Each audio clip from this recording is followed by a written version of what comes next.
여러분들은 러닝 하시면서 이제 궁금증이나 질문들이 생기지 않나요? 저는 육상이라는 운동을 전문적으로 배우다 보니까 생각 없이 그냥 받아들이고 선생님께서 하라고 하는 대로만 했거든요. 근데 제가 혼자 스스로 러닝이 좋아서 계속 하다 보니까 주변에서 질문도 많이 받고 제 스스로도 질문이 생기는 부분들이 있었어요. 그래서 오늘은 온라인에서 많이 논란도 되고 또 화두도 되는 주제를 가지고 한번 말씀을 드려보려고 합니다. 첫 번째로 러닝 전 스트레칭 꼭 해야 하는가. 두 번째, 러닝 케이던스 180 꼭 맞춰서 뛰어야 됩니다. 세 번째로는 발 착지법, 그리고 마지막으로 천천히 달리면 빨라진다. 자, 이 네 가지 중에 여러분들은 혹시 고민이 되는 부분들이 있으신가요? 오늘 과학적인 기준을 토대로 한번 시원하게 말씀을 드려보겠습니다.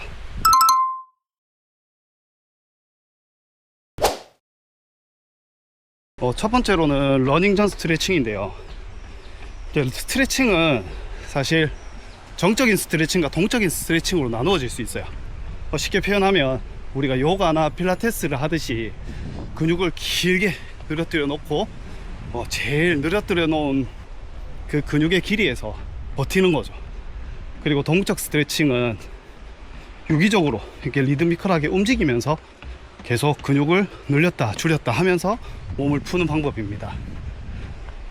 답부터 말씀을 드리면 러닝 전에는 동적인 스트레칭을 하는 게 좋습니다.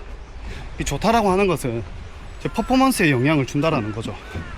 러닝이 끝나고 난 뒤에는 정적인 스트레칭을 해주면 이제 근육의 휴식에 어떤 시그널을 주기 때문에 훨씬 회복에 도움이 또 되기도 합니다. 이미 많은 연구 결과에서 결과들이 나와 있는 부분이기도 하거든요. 경기 전에 정적 스트레칭을 하게 되면 일시적으로 근 파워가 줄어든다고 합니다. 그래서 이제 운동 또는 경기 전에 동적으로 풀어주는 것이 더 효과가 좋다, 이렇게 표현하거든요. 밑에 제가 올려놓은 영상을 보여드리고 있습니다. 혹시 관심 있으시다면 동적으로 간편하게 또 운동할 수 있는 다이나믹 워밍업을 한번 참고해 보시면 좋을 것 같아요. 그리고 두 번째로 케이던스 180입니다. 근데 이 케이던스 180이라는 게 어디서 나왔는지부터 아시면 좀 도움이 될 것 같아요. 러닝 포뮬러의 저자인 잭 다니엘이라는 코치가 있습니다. 굉장히 유명하고 많은 이론들을 내면서 세계 육상 경기 발전에도 굉장히 많은 이바지를 하신 분인데요. 이 러닝 케이던스 180이 사실 연구로 나온 결과가 아니라 관찰을 통해서 나온 결과입니다.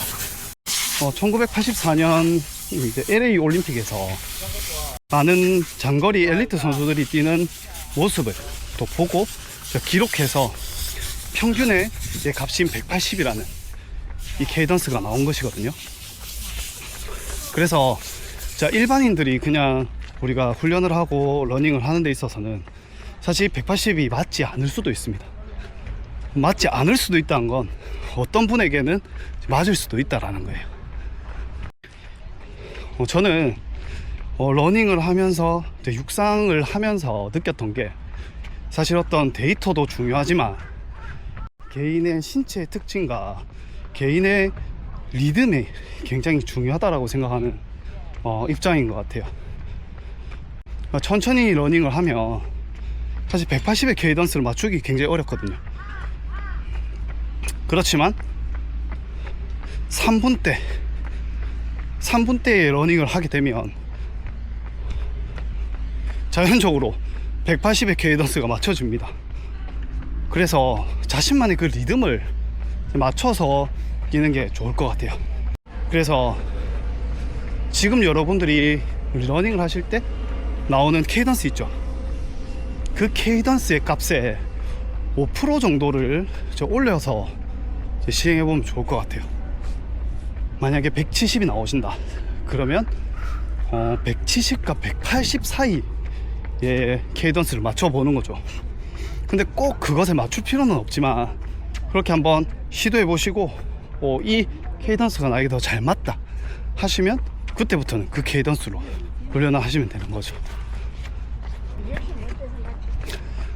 제가 케이던스 관련된 영상도 올렸었기 때문에 지금 위에 나오는 케이던스 영상, 혹시 케이던스 관심 있으시면 한번 보시면 더 좋을 것 같아요. 자, 다음으로는 착지법입니다. 정말 많은 분들이 관심을 많이 가지시기도 하고, 제 주변에서 포어풋, 미드풋, 그리고 리어풋,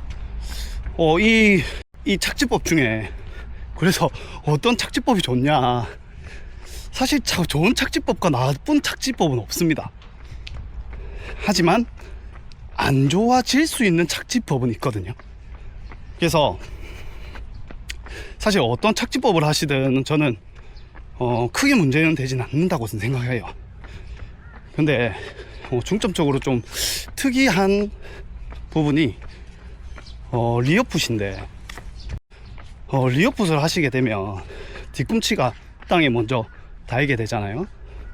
근데 이 뒤꿈치가 닿이는 그 순간 우리 앞쪽 허벅지, 대퇴사두근이라고 하죠. 앞쪽 허벅지에 굉장히 많은 부하가 일어나면서 우리가 러닝을 할 때 계속 앞으로 나가는 추진의 영역이 아니라 정지하는 국면이 됩니다. 그러면 우리가 잠시 섰다가 또 앞으로 나가고, 잠시 섰다가 앞으로 나가고, 그러면 정지되지 않고 계속 앞으로 나가는 포어풋이나 미드풋보다는 더 많은 힘을 쓰게 되겠죠. 그래서 효율적인 측면에서 비효율적이다. 하지만 나쁘다는 것이 아니라 포어풋이나 미드풋에 비해서 비효율적이다, 이렇게 알고 계시면 될 것 같고, 어떤 착지법을 하시든 착지를 할 때 이 발의 각도가 되게 중요하거든요. 여러분들이 이제 착지를 하실 때 이제 리어풋 같은 경우 뒤꿈치가 이제 닿이게 되는데, 그러면 앞꿈치가 상대적으로 올라와 있겠죠. 그래서 땅과 내 앞꿈치의 각도, 이 각도가 크지 않는 것이 좋거든요. 이 각도가 크게 되면 지면 착지 시간이 늘어나게 됩니다. 그래서 많은 힘이 우리 몸에 전달되고 그 충격을 또 감당해야 되기 때문에 여러분들이 어떤 착지법을 하시던 그 각도, 그래서 이 각도에 대한 부분들을 좀 인지하시고 이제 러닝을 하시면 좋을 것 같습니다. 자, 이제 마지막, 천천히 달리면 빨라진다. 여러분들은 어떻게 생각하십니까? 사실 이 말은 킵조게 선수가 얘기를 한 부분이죠. 근데 킵조게 선수는 과연 그럼 천천히 달리기만 했을까요? 아니라는 겁니다. 천천히 많이 달리면 당연히 천천히 많이 오래 뛰는 걸 잘하겠죠.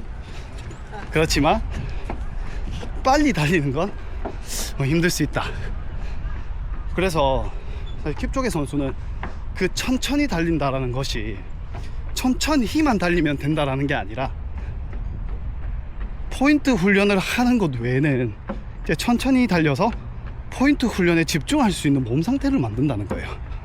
예를 들면 우리가 포인트 훈련이라고 하면 빌드업, 템포런, TT, 인터벌, 이제 여러 가지 종류가 될 수 있지만 그 나머지의 훈련의 양을 천천히 달리기로 채운다는 거예요. 그러면서 우리가 이 포인트 훈련에 집중할 수 있는 몸을 만들어 간다는 거죠. 그래서 양극화 훈련을 얘기를 하는 거예요.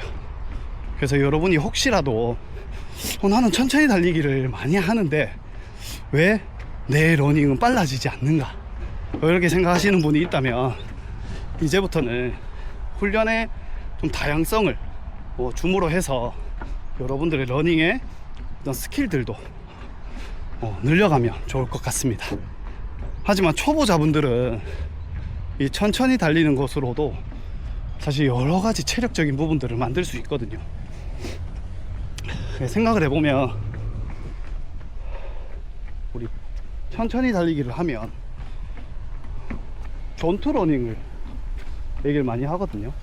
근데 슬로우 조깅은 이 옆 사람과 대화를 할 수 있는 정도의 러닝 강도, 전투 러닝은 내 최대 심박을 기준으로 해서 60% 정도의 영역대에서 뛰는 걸 얘기를 합니다. 그래서 거의 보면 보통 심박수 120에서 140을 보수적으로 전투 러닝 영역대라고 저는 표현을 하는데요. 이 영역에서 뛰게 되면 이제 심장의 반응이 굉장히 크게, 우리 자심실 자심방 이런 얘기 들어보셨죠? 자, 어려운 얘기는 집어치우고 먼저 우리 심장도 이제 탄력이 좋거든요. 그러면 140, 120 영역, 이 영역대에서 피가 심장으로 들어올 때 심장이 굉장히 크게 이완되었다가 다시 수축하면서 보내주게 돼요. 우리 야구 피칭 할 때 가슴 근육을 쫙 늘렸다가 던지잖아요. 그런 것처럼 심장의 근육이 커졌다가 팍 나가게 되는, 권투로 예를 들어보면 이제 어퍼컷이 되겠죠. 어퍼컷이나 훅. 근데 우리가 최대 심박에 가까운 인터벌과 같은 훈련을 하게 되었을 때는 이제 심장이 잽을 하는 것처럼 툭툭툭툭툭 굉장히 빠르게 뛰잖아요. 그래서 성장시킬 수 있는 영역이 조금 다르다라고 표현을 드리고 싶어요. 오늘 러닝 전 스트레칭, 그리고 러닝 케이던스 180,